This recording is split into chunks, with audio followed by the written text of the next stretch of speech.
Salam bahagia semuanya.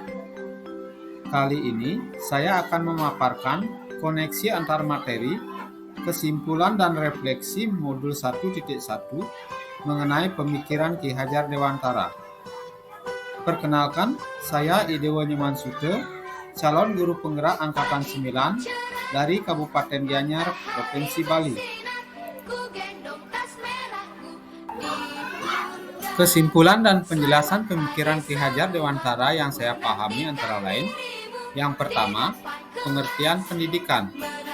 Kedua, trilogi pendidikan. Ketiga, dasar pendidikan anak. Dan yang keempat, asas trikon. Yang pertama, pengertian pendidikan. Menurut Ki Hajar Dewantara, pendidikan adalah proses menuntun segala kekuatan kodrat yang ada pada anak-anak agar mereka dapat mencapai keselamatan dan kebahagiaan yang setinggi-tingginya, baik sebagai manusia ataupun sebagai anggota masyarakat. Yang kedua, trilogi pendidikan. Trilogi pendidikan yang pertama yaitu Ingarso Sungtulodo, yang artinya sebagai seorang pendidik kita harus bisa menjadi tauladan atau contoh bagi peserta didik kita tentang hal-hal yang kita ajarkan pada peserta didik kita. Yang kedua, Ingmadio Mangunkarso, yang artinya sebagai seorang guru kita harus berada di tengah-tengah peserta didik kita dan terlibat dalam setiap pembelajaran dan dapat membangkitkan semangat mereka agar dapat mencapai tujuan bersama. Dan yang terakhir, Tuturi Handayani, yang artinya mengikuti dari belakang, yaitu sebagai seorang guru kita harus memberikan dorongan moral dan semangat dari belakang serta mampu memberikan kemerdekaan pada peserta didik dan selalu memberikan petunjuk dan pengarahan. Yang ketiga, dasar pendidikan. Dasar pendidikan dipengaruhi oleh yang pertama yaitu kodrat alam, yaitu yang berkaitan dengan lingkungan sekitar dari peserta didik. Dan yang kedua, kodrat zaman, yaitu dipengaruhi oleh perkembangan yang terjadi sesuai dengan perkembangan zaman. Dan yang terakhir adalah asas trikon. Asas trikon yang pertama yaitu kontinuitas, yaitu pengembangan pendidikan harus dilaksanakan secara terus-menerus. Ini juga berarti kita harus selalu mengikuti perubahan-perubahan yang terjadi agar sesuai dengan perubahan dan perkembangan zaman. Istilah lainnya, pembelajar sepanjang hayat. Dan yang kedua, konvergensi, yaitu pengembangan pendidikan yang dilakukan bisa saja mengambil dari berbagai sumber dari luar, namun harus tetap disesuaikan dengan kebutuhan pendidikan kita di Indonesia. Yang terakhir, konsentris, yaitu pengembangan pendidikan yang dilakukan harus tetap berdasarkan kepribadian diri sendiri. Jadi, kita sebagai manusia sudah diberikan bakat dan kelebihan tersendiri yang harus kita gali dan kembangkan agar dapat berkembang secara optimal. Jadi, kita tidak bisa meniru orang lain untuk kita terapkan pada diri kita, karena kita sudah memiliki keunikan tersendiri. Sebelum saya mempelajari modul 1.1, ada beberapa pemahaman yang harus saya dalami agar pembelajaran yang saya berikan dapat bermanfaat bagi peserta didik saya di masa depan. Pemahaman yang keliru itu antara lain: yang pertama, hanya fokus pada nilai siswa. Selama ini, saya beranggapan bahwa nilai yang saya berikan adalah satu-satunya yang paling bermanfaat dan menentukan bagi masa depan peserta didik di masa yang akan datang.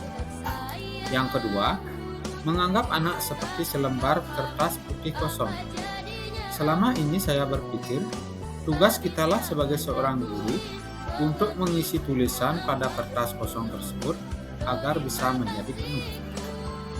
Dan yang ketiga, kita tidak perlu melakukan asesmen diagnostik. Selama ini saya beranggapan asesmen diagnostik tidak akan banyak berpengaruh bagi peserta didik.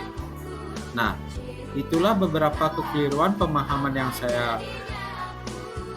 alami sebelum mempelajari modul 1.1. Setelah saya mempelajari modul 1.1, ada perubahan yang saya alami, baik berupa pemahaman, pemikiran, dan perilaku saya sebagai seorang pendidik. Perubahan itu antara lain, pada awalnya saya menganggap anak seperti kertas kosong. Sekarang pemikiran saya sudah berubah, bahwa anak itu seperti pemikiran Ki Hajar Dewantara adalah seperti kertas yang sudah terisi penuh, tapi masih samar-samar.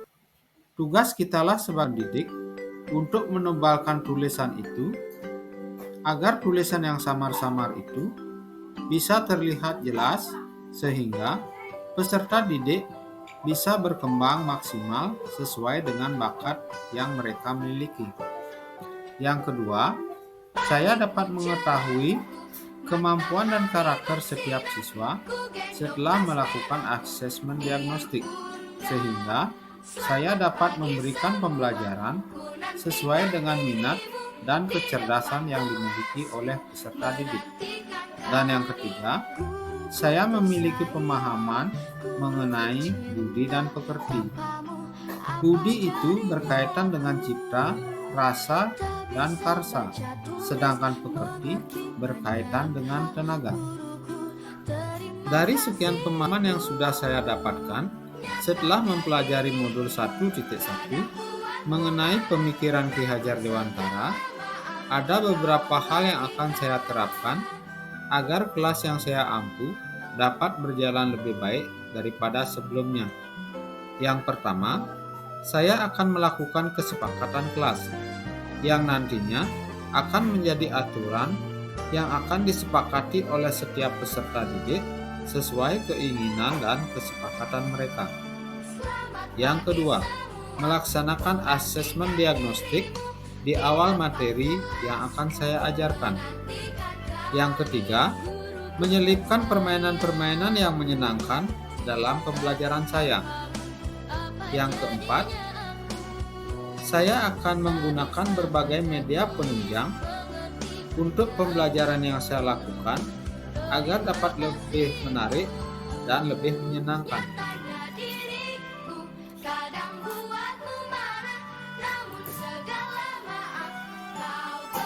Demikianlah pemahaman saya mengenai koneksi antar materi, kesimpulan dan refleksi dari modul 1.1 mengenai pemikiran Ki Hajar Dewantara. Sekian dan terima kasih. Salam guru hebat.